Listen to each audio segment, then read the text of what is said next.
मौसम में एक चीज़ तो कॉमन है कि आपको बड़ी बड़ी ज़बरदस्त खुराक मिलती है खाने को और बड़ी अच्छी, उसके बारे में हम बताते रहते हैं आपको, लेकिन इसके अलावा एक और प्रॉब्लम भी आता है। अगर आप वो ना खाएं तो फिर क्या होता है, आप प्रॉब्लम बताने लगे। थोड़ी सी प्रॉब्लम भी आ जाती है आपको। वो ये होते हैं कि अक्सर लोग शिकायत करते हैं कि सर्दियों में जोड़ों का दर्द बढ़ गया है, कमर दर्द बढ़ गया है, घुटनों में दर्द हो रहा है, और ये पाकिस्तान में हमने देखा है बड़ा कॉमन प्रॉब्लम बनता है। बिल्कुल बड़ा कॉमन प्रॉब्लम है, खासतौर पर खवातीन ज़्यादा हैं जो इसका शिकार होती हैं। और फिर कहा जाता है कि जैसे जैसे उम्र बढ़ रही है वैसे वैसे भी ये दर्द ज़्यादा स्ट्रांग होते जाते हैं। तो इसको अवॉइड कैसे करना है, इससे बचना कैसे है, जोड़ों का घुटनों का दर्द या स्पेशली लोअर बैक पेन ये क्यों होता है, क्या वाकई में कुछ मेडिकल कंडीशंस होती हैं और आपको मेडिसिन ही खानी पड़ती है या इट कैन बी अवॉइडेड, इस पर हम बात करेंगे। फिजियोथेरेपिस्ट डॉक्टर अली शावेज यूनुस हमारे साथ मौजूद हैं, उन्हें हम खुशामदीद कहेंगे। अस्सलाम वालेकुम डॉक्टर साहब, thank you so much for coming in.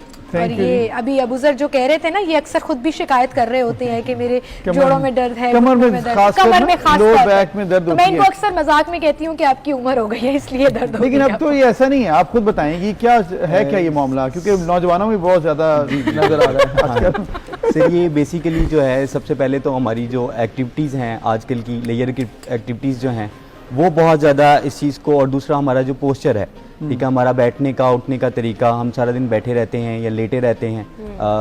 Corona था, कोरोना के दिनों में बहुत सारे पेशेंट्स ऐसे थे जो लेट, उन्होंने ड्यूटीज़ उनकी ऑफ थी, लेट के उन्होंने सारा दिन गुजारा, वर्क फ्रॉम होम लेट के कर रहे थे, बैड पोस्चर था, उनकी ऑफिस चेयर्स नहीं थी घर पे उनको प्रोवाइडेड। तो ये चीज़ें जो हैं उसकी वजह से बढ़ जाती हैं कमर के दर्द की। और एक्चुअली बेसिकली अगर आप लेट बैक एटीट्यूड है आपका, अगर एक्सरसाइज नहीं करें, वॉक नहीं करें तो इसकी इंक्रीज है। लेकिन कुछ लोगों को वैसे भी नेचुरल प्रॉब्लम भी होता है या सिर्फ इसी वजह से है ये? सर वो मेडिकल कंडीशंस आती हैं कुछ, जैसे पोस्ट ऑप में हमारे पास बड़े पेशेंट्स आते हैं, जैसे फीमेल्स हैं आफ्टर प्रेगनेंसी, वो करती हैं, कंप्लेन करती हैं कि उनको बैक में पेन है। उसकी रीज़न क्या होती है कि हमारे मसल्स जो हैं वो वीक हो जाते हैं, एक एक्टिविटी नहीं है, उन मसल्स को अगर उसके बाद स्ट्रॉन्ग नहीं किया जाता पोस्ट ऑप के बाद, तो वो ऐसा ऐसा ऐसा ऐसा क्या करेंगे, एक लिमिट होती है किसी भी चीज़ की, इलास्टिक है उसको खींचते हैं आप, तो एक लिमिट पे वो टूटेगा, तो एक लिमिट पे वो चीज़ें जो हैं आपको परेशान करने लग जाती हैं या आपको पेन कॉज करने लग जाती हैं। वो अल्टीमेटली फिर पेन जो है वो ऐसा ऐसा बढ़ेगा, वो आपकी इन्वॉल्वमेंट जो है फिर साथ हड्डियों की इन्वॉल्वमेंट, फिर मेडिकल। फिजियोथेरेपी इतनी ज़रूरी है कि आप देखिए कि आप मेडिसिन खा रहे हैं, आपका ऑपरेशन हुआ है या कोई भी मेडिकल कंडीशन अगर है, तो इन दी एंड आपको एक्सरसाइज करनी ही पड़ेगी, तभी यूर रीगेन योर स्ट्रेंथ या वो उस पेन से छुटकारा आपको मिल सकेगा। सो अगर पर्टिकुलरली अब हम कमर दर्द की बात करें विदाउट एनी मेडिकल कंडीशन, जिनको जनरली कमर दर्द या जोड़ों का दर्द रहता है, कौन से ऐसे पोस्चर्स हैं या किस तरह से कुछ ऐसी चीज़ें हैं जो हमें अवॉइड करनी है और हम बेहतर कर सकते हैं? में जो जब हमारे पास पेशेंट एक मेडिकल कंडीशन के साथ आता है तो हम उसको चेकअप करते हैं प्रॉपर।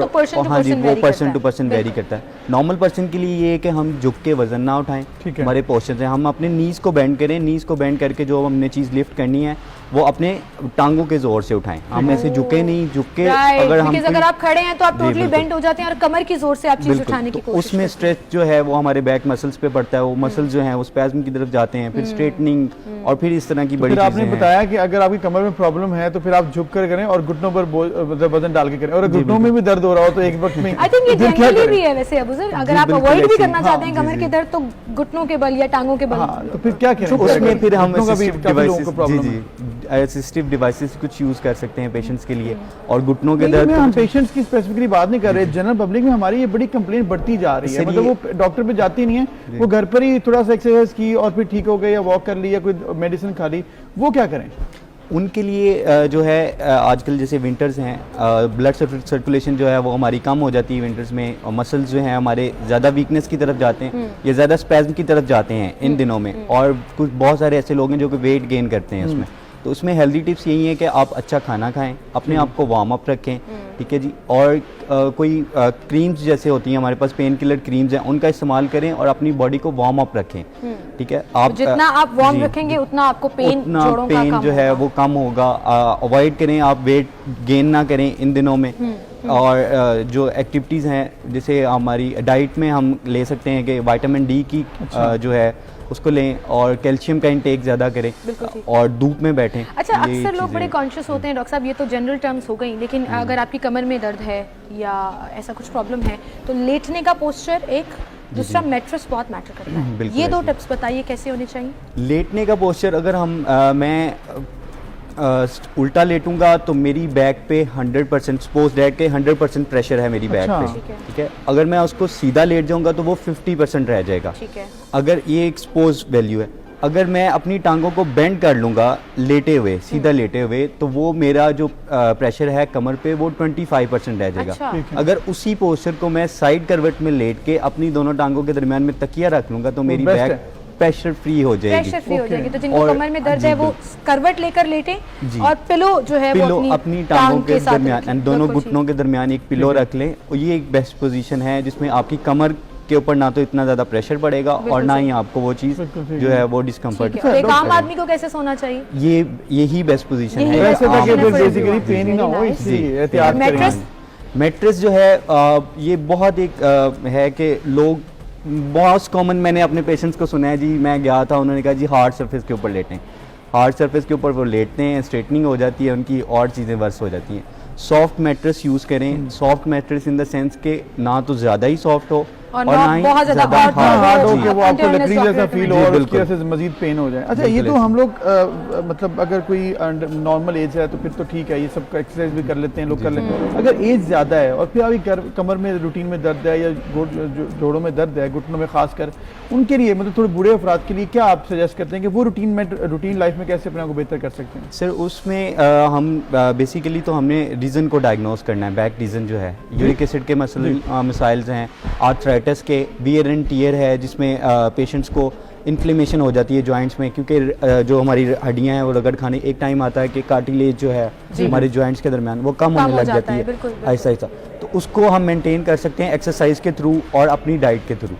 यानी एक्सरसाइज करें, आपकी सर्कुलेशन इंक्रीज रहेगी, उस एरिया में आपको इन्फ्लेमेशन नहीं बिल्कुल होगी, ठीक, आपकी ब्लड जब रश करेगा तो वो जो पेन कॉजिंग चीज़ें हैं वो उनको अपने साथ लेके आपकी बॉडी से बिल्कुल सही। अच्छा ठीक डॉक्टर साहब, करवा देगा। अक्सर कहा जाता है कि ये जो बॉडी पेन्स होती हैं जिसमें बोन पेन्स भी हो सकती हैं या मसल पेन्स भी हो सकती हैं, अक्सर लोगों को ये लगता है कि अगर आप ऑक्यूपंक्चर करा लेंगे, हजामा करा लेंगे, तो ये सारी पेन्स जो हैं वो बहुत कम हो जाती हैं and it refreshes your body. Is it true? जी बिल्कुल ऐसे ही है। एक्यूपेंचर थेरेपी में बेसिकली ये बारीक सी नीडल्स होती हैं हमारे पास, और इतनी बारीक होती हैं ना तो उससे कह लें कि ब्लीडिंग होती है और ना ही पेशेंट को इतना ज़्यादा फील हो रहा होता है सही उसमें। सही। लेकिन ये एनर्जी टेक्निक्स के ऊपर काम करते हैं। ये जब एक्यूपेंचर थेरेपी हम करते हैं तो उसमें एनर्जी टेक्निक हम उस एरिया की सर्कुलेशन को स्टिमुलेशन बेसिकली हम सेंट्रल नर्वस सिस्टम स्टिमुलेट करते हैं। हाँ जी इंक्रीज करवा देते हैं, जिसकी वजह से वो जो है आपकी रूटीन लाइफ बेहतर हो जाती है और अगर दर्द वगैरह तो वो कम हो जाएगी। जबरदस्त जी। Thank you और ये तिब्बे नबवी में भी है, इसको बड़ी रिकमेंडेशन है कि बिल्कुल। कराना चाहिए। तो ज़रूर अपना ख्याल रखें, वो चाहे खाने पीने के लिहाज से हो, एक्सरसाइज के लिहाज से हो या मेंटल लिहाज से हो, और बिल्कुल। हमारा काम है कि आप तक अवेयरनेस पहुंचे।